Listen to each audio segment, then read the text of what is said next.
This is Bloomberg Businessweek with Carol Massar and Tim Stenovec on Bloomberg Radio. So Arianna Huffington calls our next guest's new book, quote, a must-read for anyone from seasoned entrepreneurs to recent grads. Sheryl Sandberg says that, quote, every entrepreneur should take advantage of her experience and knowledge as they start their own journey in business. So true. Pleased to have back with us, Liz. I blame John Tucker for that. It's okay. We're not live, Carol. It's fine. Take two. Pleased to have back with us Liz Elting, co-founder of the translation company TransPerfect. They began back in 1992 at NYU Stern School of Business. She's also the founder and CEO of the Elizabeth Elting Foundation. And she's got a new book out, Dream Big and Win, translating passion into purpose and creating a billion-dollar business. Liz, great to have you here in studio. Starting a business, though, sometimes you have to have a lot of failures along the way. Did you have a lot of failures?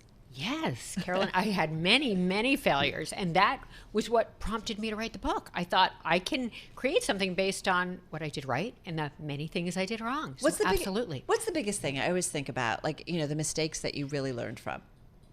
Okay. Well, one thing that is very big that I learned was when you start a company, and it seems so obvious now, but you need the right paperwork in place, a proper shareholders agreement, which determines roles, responsibilities, roles, responsibilities, what happens in the event of how decisions are made, dispute resolution, debt, what happens in the event of death, disability, a buy-sell provision, and an exit strategy. That's critical, and we did not have one. Well, but come on, if you're just two people in your 20s with an idea at in a dorm room at NYU, this is not what you're thinking about. You're thinking about the idea of translating the world's business documents. Exactly, and the goal was to bring in the business. We had no money, so we couldn't even hire an attorney. We couldn't hire an accountant, so we certainly couldn't get together a shareholders agreement. There was nothing to fight over. Give people your story. In case people aren't familiar with your story, I mean, you built this business with your co-founder to hundreds of millions of dollars a year in revenue, and then he eventually bought you out. But talk a little bit about that and sort of like the lack of shareholders agreement there and what happened. Sure. And so one issue was we did not have a shareholders agreement, and I looked at getting one along the way. We talked about it, but we could never agree on one once there was something to fight over. So that was one issue. And related to that, we couldn't agree on decisions day in and day out. And we were 50-50 owners. So that's the other piece of it. I advise against being 50-50 owners, whereby you have no one to resolve deadlock, no tiebreaker.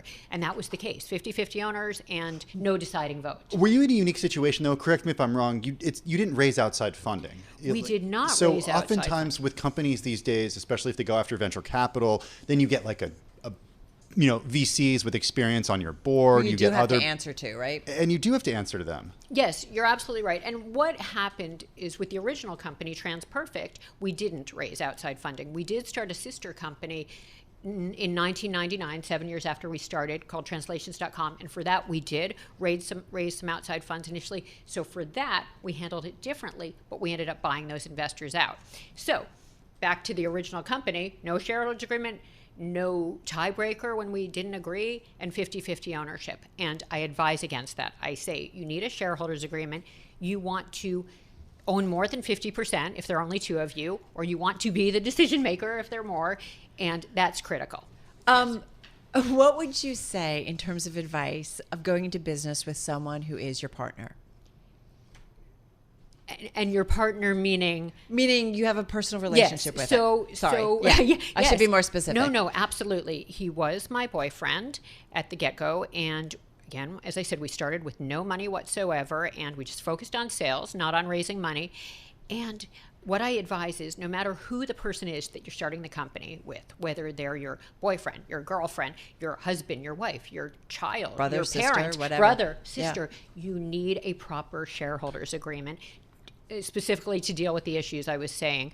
And so over the years, we didn't agree many times, day in and day out, because there was no tiebreaker, and we kind of diverged ultimately. And then we had a very interesting and crazy situation at the end, and a very intense litigation where I spent $50 million selling the company on legal fees and the process because we didn't have a proper shareholders agreement. Well, I don't want people to get the wrong impression about the company that you built, however, because even though you had all these challenges while you were building the company, ultimately it became a very successful company that brought in hundreds of millions of dollars of revenue per year. And today you're able to do whatever you want after selling.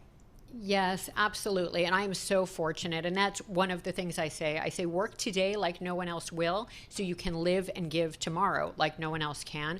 And it did end up being the largest company in the industry. That was the goal from day one, because there were thousands of translation companies out there when we started. It wasn't a brand new idea in the early 90s, but the goal was to build the biggest, a top tier company along the lines of a high level law firm, investment bank. And fortunately, after 25 years, we were able to accomplish that goal and become the largest in the industry and be $1 billion company.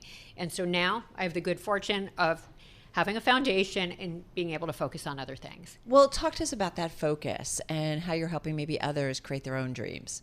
Sure. Well, one of the things I'm doing is I do focus a lot on entrepreneurs. I'm a big believer in entrepreneurship and education. I think they're the two great equalizers.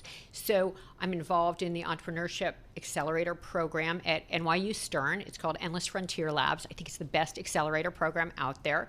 I'm also involved in the American Heart Association Social Impact Fund, which is also funding entrepreneurs in marginalized communities. And then I fund other entrepreneurs. And then I speak a lot about entrepreneurship at NYU Business School, Columbia Business School, Stanford. And now I've written this book largely to share the lessons. Do you do any investing? Yes. What's exciting to you right now?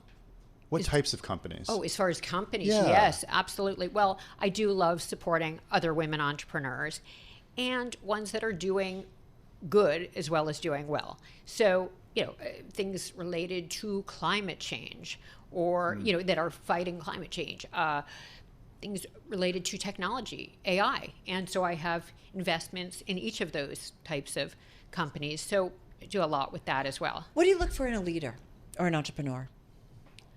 I look for someone who is incredibly proactive, curious, a hard worker, focused. Now, I say focus pocus. If if you're all in and you don't get distracted and make it all about the company and talk about it and make everything you do related to it, that's very important. We saw a real surge in entrepreneurship coming out of the pandemic, during the pandemic and out of the pandemic. I'm just curious from your vantage point, if you can tell us, whether that momentum is continuing or have people kind of moved back and are going into more established companies? Oh, I think it's definitely growing, and I think it's a wonderful thing. It's a great way for all of us to determine our own destiny. I mean, I'm a big believer in that, and I'm seeing it more and more and more. So, does it worry you wonderful. though that with rates going higher, venture capital funding might be drying up? We did see sort of we can't call it a resurgence, especially with the way that IPOs have performed over the past couple of weeks, Carol. But there is some talk of a resurgence. I mean, are you concerned that we're not seeing the support for companies that are starting right now because VC funding has dried up so much? Well, I have seen that, but as I said, I think that's how we started the company. No outside funding. And in the book, I talk a lot about bootstrapping and how to build a company without outside funding. And I'm a big believer in that because for so many reasons. I mean, one is you retain ownership. You don't have to be distracted by investors and their short-term goals rather than the long-term goals of the company. I think you don't have to dilute ownership. There are a lot of reasons, of course. So if you can do it without outside funding, all the better. And that's a lot about what I focus on in the book, because that's what we did, and that worked incredibly well. Yeah, we've certainly had a fair amount of entrepreneurs who have come in, and it's all about bootstrapping. They've done it for themselves, but it can be really, really difficult. And I think sometimes they would like that assist with some extra funding. Thank you so much. Really appreciate it. Liz Elting, she's co-founder of the translation company TransPerfect, and her new book, Dream Big and Win, Translating Passion into Purpose and Creating a $1 billion business.